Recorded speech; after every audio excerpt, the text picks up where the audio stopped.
Isaiah, Yesha'yahu, chapter 10. Woe to those who enact unjust decrees and draft oppressive legislation to deprive the impoverished of justice and rob my people's poor of their rights, looting widows and preying on orphans. What will you do on the day of punishment, when calamity comes from afar? To whom will you flee for help? Where will you leave your wealth, so as not to squat among the prisoners or fall among the slain? Even after all this, his anger remains, his upraised hand still threatens. O Ashur, the rod expressing my anger, the club in their hands is my fury. I am sending him against a hypocritical nation, ordering him to march against a people who enrage me, to take the spoil and the plunder, and trample them down like mud in the street. This is not what Ashur intends, and this is not what they think. That is not what they think.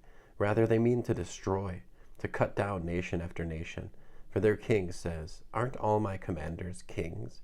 Hasn't Calno suffered like Carchemish, Hamath like Arpad, Shamran like Damascus? Just as my hand reached the kingdoms of non-gods with more images than in Yerushalayim and Shamran, so won't I do to Yerushalayim and her non-gods what I did to Shamran and her idols? Therefore, when Adonai has done everything he intends to do on Mount Zion and Yerushalayim, I will punish the king of Ashur for the boasting that comes from his proud heart and from reveling in his arrogant looks. For he says, with my own arm I have done this, and with my wisdom, because I'm so clever. I erased the boundaries between peoples. I plundered their stores for the future. As a mighty man, I subjugated the inhabitants. My hand found the riches of the peoples like a nest, and as one gathers abandoned eggs, I gathered the whole earth. Not one wing fluttered, not one beak opened or let out a chirp. Should the axe glorify itself over the one who chops with it? Should the saw magnify itself over the one who moves it? It's as if a stick could wave the hand that raises it up, or as if a wooden staff could lift a person who is not made of wood.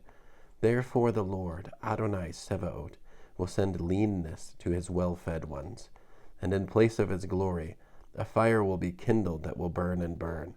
The light of Israel will become a fire, and his Holy One a flame, burning and devouring his thorns and briars in a single day.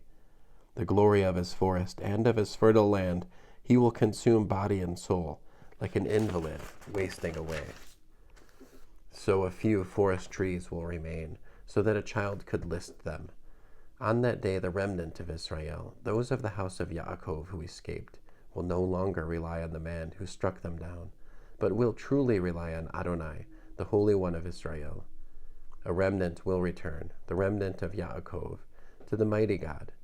For although your people, Israel, are like the sand of the sea, only a remnant of them will return. Destruction is decreed, overflowing with justice.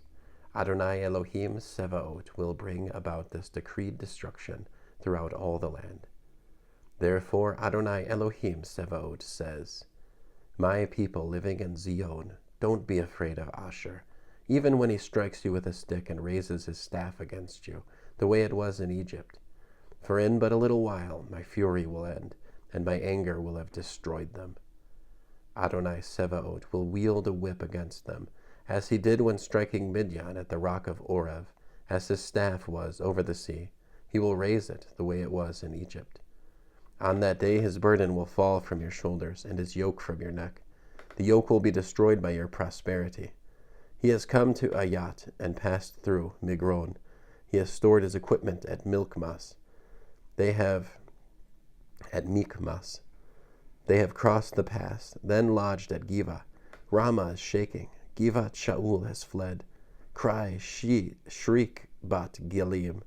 Listen to Laish. Poor Anatot.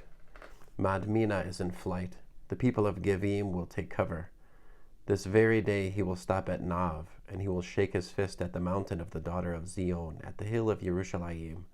See how Adonai Elohim Sevaot lops off the branches with terrible violence. The ones standing highest are chopped down, the lofty are laid low. He will hack down the forest underbrush with an axe, and the Lebanon in its splendor falls. End of Isaiah chapter 10.